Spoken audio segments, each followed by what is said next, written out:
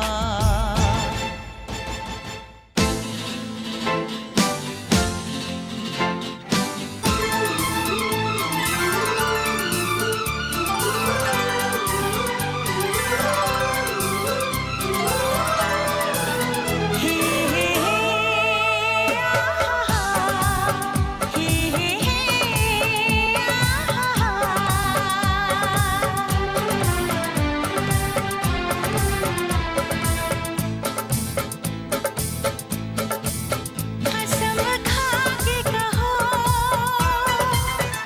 मुस्कुरा के कहो, दिल लगा के कहो, पास आके कहो, तुमको हमसे प्यार है, तुमको हमसे प्यार है, तुमको हमसे प्यार है, तुमको हमसे प्यार है। शर्मा के कहो, बल खा के कहो, हाँ कहो न कहो, बस कहती रहो, तुमको हमसे प्यार है, तुमको हमसे प्यार है, तुमको हमसे प्यार है, तुमको हमसे प्यार है।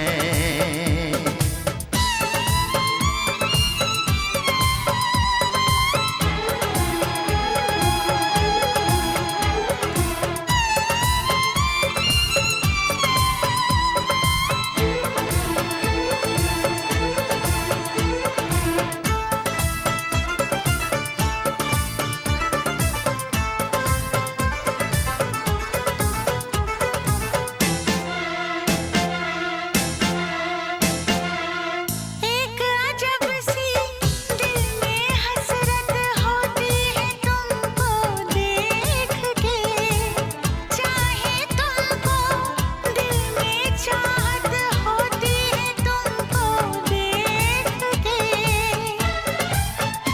क्या हाल हुआ चाहत में सनम, मुश्किल है तुमसे कुछ कहना, है तुमको कसम महबूब कभी आँखों से दूर ना रहना। इतरा के कहो, झिलमिला के कहो, हाँ कहो न कहो, बस कहती रहो,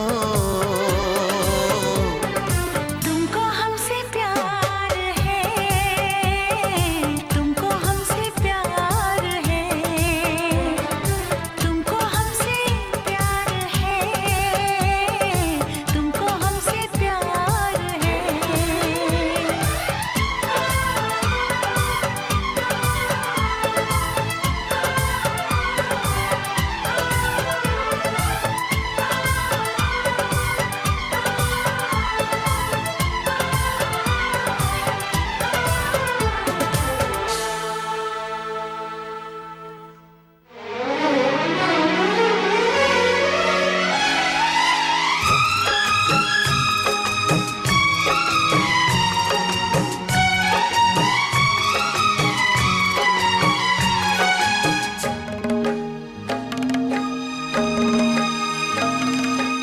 मुझसे मोहब्बत का इजहार करता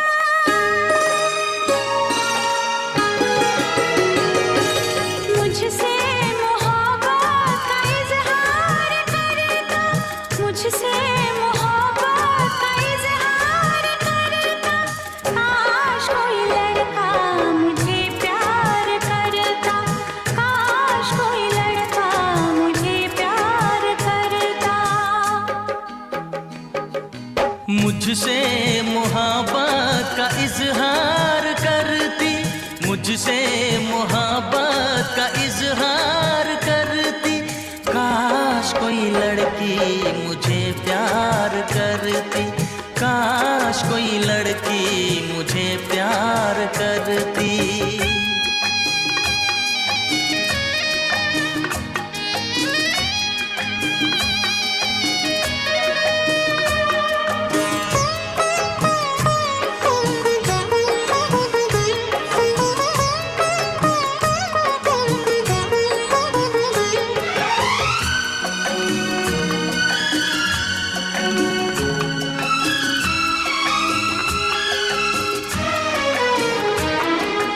हो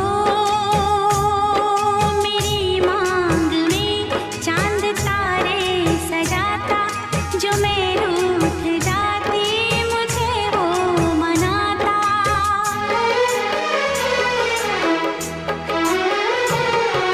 मेरी मांग में चांद तारे सजाता जो मैं रूठ जाती मुझे वो मनाता हालत मेरी वो जानता धड़कन मेरी पहचानता अपनी भी चाहत का इकरार करता अपनी भी चाहत का इकरार करता काश कोई लड़का मुझे प्यार करता काश कोई लड़का मुझे प्यार करता मुझसे मोहब्बत का इजहार करती मुझसे मोहब्बत का इजहार करती काश कोई लड़की मुझे प्यार करती काश कोई लड़की मुझे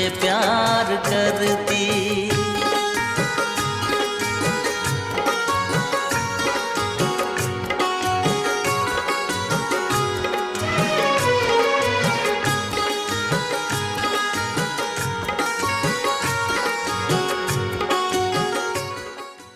Chhavar Bhaiyo, these are the loving song of Alka Yagnik and Kumar Sanu that I'm playing today.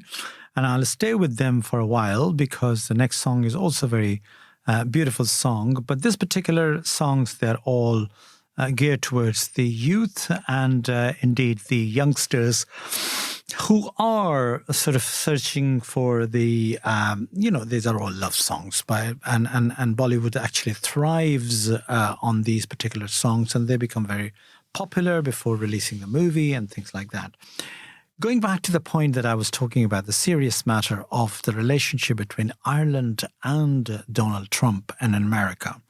You know, for years and years and years, we have actually, with all the presidents in the past, we claim the relationship between them and Ireland, and they trace back their genealogy back to Ireland, and there had been some cozy relationship between with America and Ireland. All that is gone with the arrival of the Mr. Trump, because Mr. Trump is an strange creature, as we all know. The way he came back to power and the way he claiming that his victory without fail, that people have actually do their best to remove him from the power. An extraordinary amount of resilience and money and friendship like Elon Musk is undemocratic, unelected, somebody who has got enormous power in the US government is just questionable.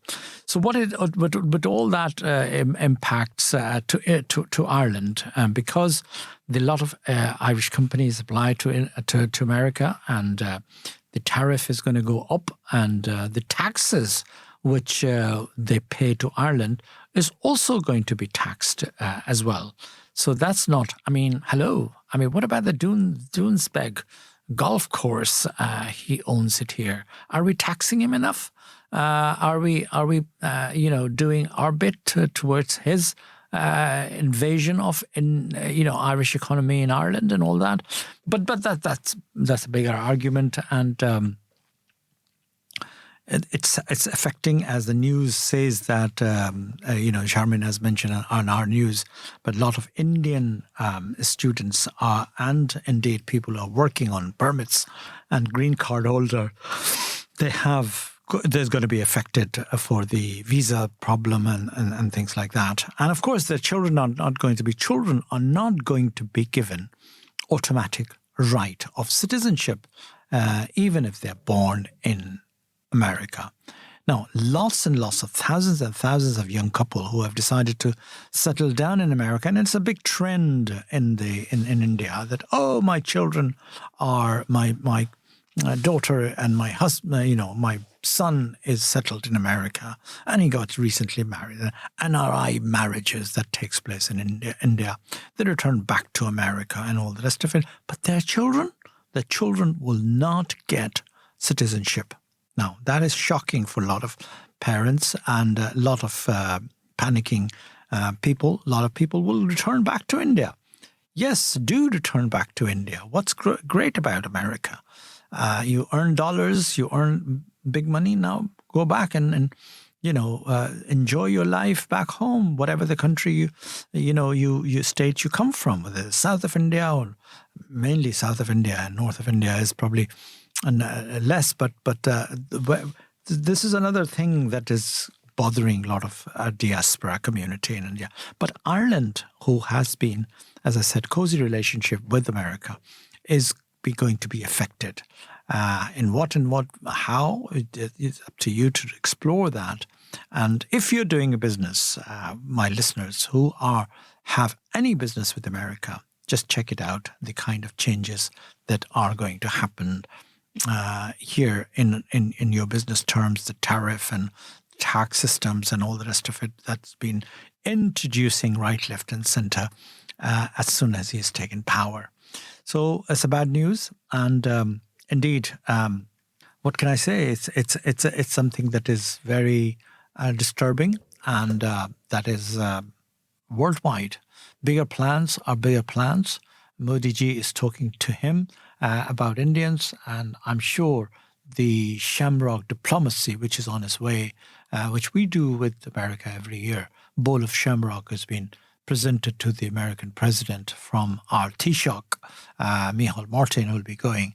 So I'm sure there will be lots and lots of things to talk about it, about the taxation, about the business relationship deals and things like that. So anyway, sit back, relax and enjoy this particular song, Teri Churiyan.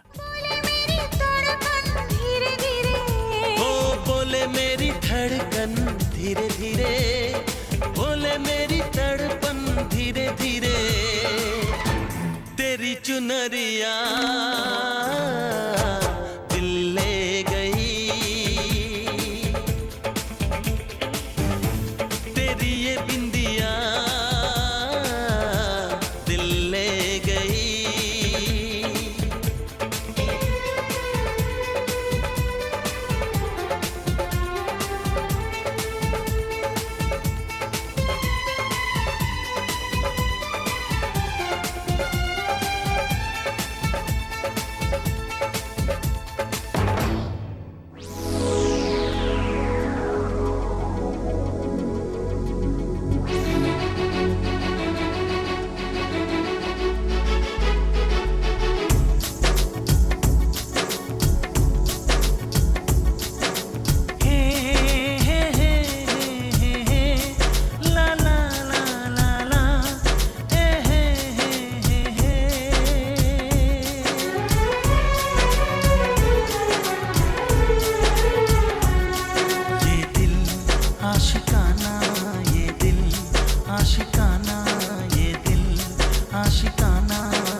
कह दे, ये कभी ना जुबान खोले, हो कभी जो हो दर्द कोई तन्हाई में जाके रोले।